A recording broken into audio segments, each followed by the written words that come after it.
நாம் தமிழ் கட்சி கேட்கிற கேள்விகளுக்கு பதில் சொல்ல ஆளுங்கட்சி யாருக்கிட்டையும் தெம்போ தைரியமோ துணிச்சல கிடையாது. அதிகபட்சம் எனக்கு சீமான தெரியாதுன்னு சொல்லிட்டு ஓடி போவாங்க. அப்படியே கேள்வி கேட்டாலும் பதில் சொல்ல வக்கு கிடையாது. அப்ப கேள்விக்கு பதில் சொல்ல வக்கற்றவர் என்ன பண்ணுவாங்க? இப்போ நமக்கு ஹிந்தி தெரியாது, நம்ம என்ன பண்ணுவோம்? நம்ம தமிழ்ல பேசி அதை இன்னொருத்தர டிரான்ஸ்லேட் பண்ண வைப்போம். ஒரு மொழி பெயர்ப்பாளரை பேச வக்கற்றவன் என்ன பண்ணுவான்னா, அவன்கிட்ட இந்த வக்கு இருக்கும், ஆனா பேச வக்கு இருக்காது. அவன் என்ன பண்ணுவான்?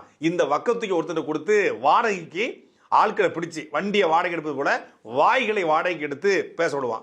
வாய்களை வாடகை எடுத்து பேச வைக்கிறது அந்த டிவிக்கே சவுக்கு சங்கர். அதனால தான் வாடகையை கொடுத்து அவர்கிட்ட துட்டை கொடுத்து பேச வைக்கிறாங்க அப்படின்னு சொல்லிட்டு உட்காந்து சொல்லிட்டு இருக்கீங்களே மிஸ்டர் சாட்டை மாவனை. சாட்டை மாமா அவர்கள் அதை தான் சொல்லிட்டு இருக்காரு. சாட்டை மாமாவுக்கு நான் ஒரே ஒரு கேள்வி கேட்குறேன். இந்த மாதிரி பண்ணிட்டாங்க, கேள்விகளுக்கு கொஸ்டின் கேட்குறதுக்கு வக்கில் இல்லை அப்படி இப்படிலாம் சொல்கிறீங்களா? திருநீதி பிச்சை எடுத்து திங்கிற பிச்சைக்கார நாய்களா? நான் உங்கள்கிட்ட ஒன்று கேட்குறேன். சாரி, அந்த நாய்கள் வீடம் கட் பண்ணிடுறேன். அந்த அப்படி சொல்லலை, பிச்சைக்காரங்களா? நான் ஒன்று கேட்குறேன். பிச்சை எடுத்ததுக்கு கணக்கு கட்டுறான் வெண்ண மாவனை, அதாவது சாட்டை மாவனை. பிச்சை எடுத்தது கணக்கு கட்டுறான். நீ ஒரு தைரியமான ஆம்பளையாக இருந்தா, மானம் இருக்கிறவனா இருக்கா, ரோசம் இருக்கிறவனா இருக்கா, கொஞ்சமாக சோத்துல உப்பு குப்பெல்லாம் வேறு எதுவும் போட்டு திங்கிறவன் இல்லாதவனாக இருந்தா, இல்லை தமிழ்நாட்டு மக்களுக்கு நல்லது நினைக்கிறவங்களா இருந்தா, தமிழ் தேசியம் பேசுகிறவங்களா இருக்கா, தமிழ்நாட்டு மக்களுக்கு நீங்கள் நல்லது நினைக்கிறவங்களா இருந்தா, நீங்களாம் திருநீதி பிச்சை எடுக்கிறீங்க பார்த்தீங்களா? ஒரு கூட்டத்துக்குள்ளே பிச்சை எடுக்கிறீங்களா? நீங்கள் இப்போ ஒரு மாநாடு போட்டிங்களா? அந்த மாநாடு பிச்சை எடுத்து மாநாடு போட்டிங்களா? அந்த மாநாடுக்குள்ளே கணக்கை காட்டுறா சாட்டை மௌனை.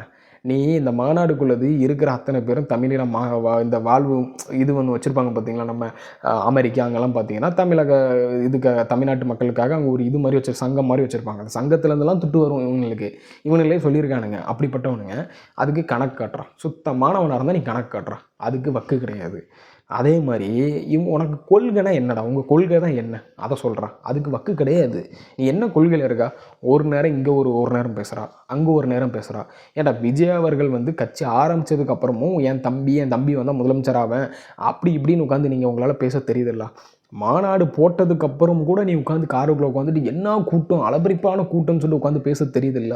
அதுக்கப்புறம் என்ன சொன்னீங்க? கூட்டணிக்காக நாங்கள் பேசிகிட்டு இருக்கோம்னு சொன்னீங்க. அப்போல்லாம் உங்கள் கொள்கையை மாறுபடும் இல்லையா? அப்போவே அவங்களாம் கொள்கை இது பண்ணிட்டாங்கல்ல. அதுக்கப்புறம் உன் வாய் இப்படி பேசுத, எந்த வாடகை வாயிரா பேசுது? எந்த வாடகை வாய் பேசுது?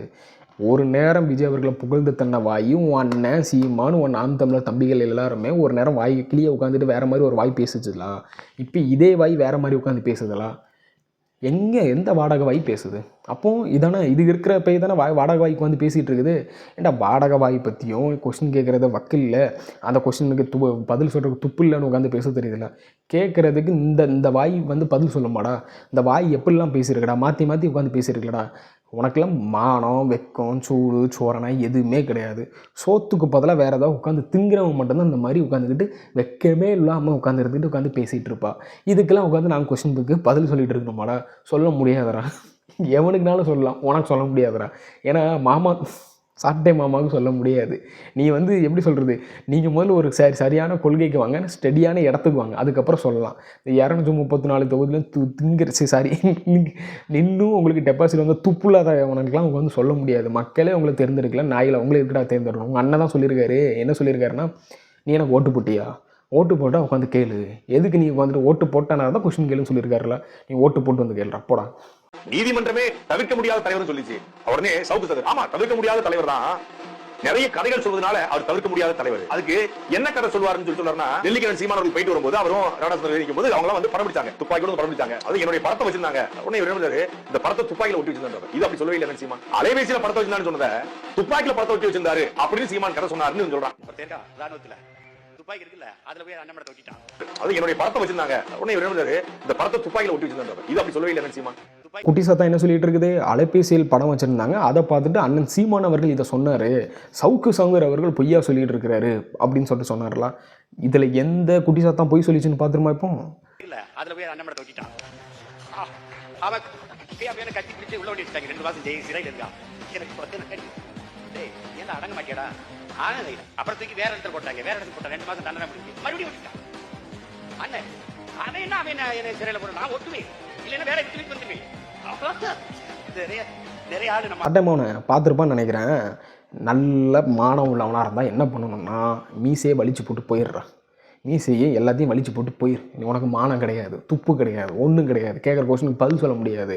மானம், ரோசம், வெக்கம் ஏதாவது இருக்கிறவங்க மட்டும்தான் தெளிவான ஆன்சரை கொடுக்க முடியும். ஒன்றால் அது முடியாது. இந்த வாய் அப்படி மாற்றி பேசும். இந்த வாய் எப்படி தெரியுமா பேசும்? இப்போ இந்த வீடியோ எடுத்து நீ கட் பண்ணி போட்டு ஐயோ இந்த மாதிரி பிடிச்சி அடின்னு அடிக்க ஆரம்பிச்சிங்கன்னா இந்த சாட்டமாக அவனோட வாய் எப்படி மாறும்னா, நான் அப்படி சொல்லலையே, நான் இப்படி இப்படி சொன்னேன் அப்படின்னு சொல்லிட்டு இந்த வாய் மாற்றி பேசும். சோறுக்கு பதிலாக வேறு எதோ கீழே கிடக்கிறலாம் எடுத்து தின்னா இப்படி தான் உட்காந்து வந்துட்டு வாய்க்கிலேயே உட்காந்து பேசுவானுங்க. ஆதாரத்தை எடுத்து நீட்டினானா இது பொய்யான ஆதாரம், இதை நான் அப்படி பேசவே இல்லைன்னு சொல்லிட்டு உழைப்பி விட்டுட்டு இருப்பானுங்க. ஏன்டா எனக்கு ரொம்ப நாள் டவுட்ரா. நீங்கள் வந்து நான் கேட்குற மாதிரி நான் கேட்குறேன், நீங்கள் சோறு தானா இல்லைனா வேறு ஏதாவது ஸ்பெஷல் ஐட்டம் உங்களுக்கு ஸ்பெஷலாக எங்கேயாவது இருந்து வருதா, அறிவாலயத்துலேருந்து இல்லைனா வேறு எங்கேயாவது இருந்து உங்களுக்கு வருதான்னு எனக்கு தெரிலடா. கொஞ்சமாவது சோத்தை தின்னு பழகுங்கடா, அதில் கொஞ்சம் உப்பு போட்டு சாப்பிடுங்கடா. அப்போ தாண்டா உங்களுக்கு மான ரோசம் எல்லாமே இருக்கும். இப்போ மனுஷனாக இருக்கணும் கொஞ்சமாக இருக்கணும். அப்படியே மானம் கிட்ட அலையாதீங்கடா. அதில் என்னடா உங்களுக்கு இப்போ இது கிடைக்க போகுது எனக்கு தெரில. மக்கள் ஏன் ஏச்சிக்கலான்னு உங்களுக்கு இப்போ தெரியுதா? எதுக்கு தோத்துனா அனலைஸ் பண்ணாமல் இருந்துக்கிட்டு இன்னும் நீங்கள் இருந்துட்டு விஜய் அவர்களே கடிச்சிட்டு இருக்கீங்கன்னா சம்மந்தம் இல்லாமல் உட்காந்து கடிச்சிட்டு இருக்கானுங்க. எதுக்கு எடுத்தாலும் விஜய் கடிக்கணும், விஜய் இப்படியே கடிச்சு இந்த மண்டையில் காதல் படத்துக்கு ஏன் அடிக்கிற மாதிரி விஜய்னு கத்திட்டு போயிடாது. ஏற்கனவே பாதி ஆகிட்டீங்க, முழுசாக ஆகிடாதீங்க. நல்லதுக்கு சொல்கிறேன், உங்கள் நல்லதுக்கு சொல்கிறேன், உடம்பை கெடுத்துக்காதீங்க. சாட்டை மாமா அவர்களே கொஞ்சமாவது புரிஞ்சுக்குங்க. உரிமையோடு சொல்கிறேன் சரிங்களா? உரிமையோடு பேசுகிறேன். அண்ணன் நொன்னை உங்கள் நொன்னையும் சேர்த்து தான் சொல்கிறேன். நொன்னனுக்கும் உரிமையோடு பேசுகிறேன். தயவு செஞ்சு விஜய் அவர்களை கடின்னு கடிச்சு நீங்கள் லாஸ்ட்டில் அந்த காதல் படத்தில் பரத் இல்லை கிளைமேக்ஸில் வரல என்ன அடிக்கிற மாதிரி விஜய்னு சொல்லிட்டு மண்டையில் கொட்டிட்டு அலையாதீங்க. நல்லதுக்கு சொல்கிறேன், புரிஞ்சுக்கண்ணே. இது எல்லாமே தாவேக்காவுடைய வெர்ச்சுவல் வாரியர்ஸ் டீம் நீங்கள் பண்ணிக்கிட்டு இருக்கீங்க.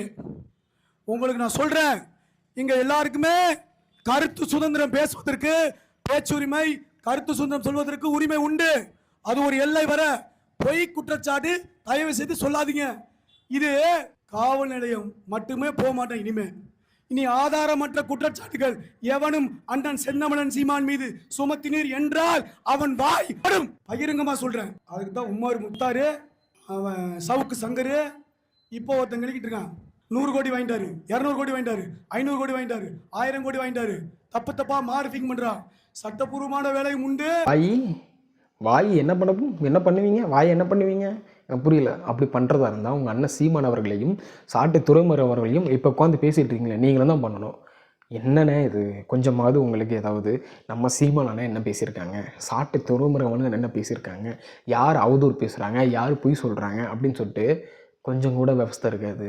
ஏன்னா எனக்குன்னா புரியலண்ணே. எப்படின்னா உங்களுக்கு கொஞ்சம் நமக்கு தெரியணுண்ணே. ஐயோ நம்ம அண்ணன் நொன்னுன்னு பேசியிருக்காரு, இந்த குட்டி சாதாரணம் உட்காந்து பேசிகிட்டு இருக்குது, அப்போ யார் அவதூறு பேசுகிறா? உங்களுக்கு நீங்களே கேஸை போட்டுருங்கடா.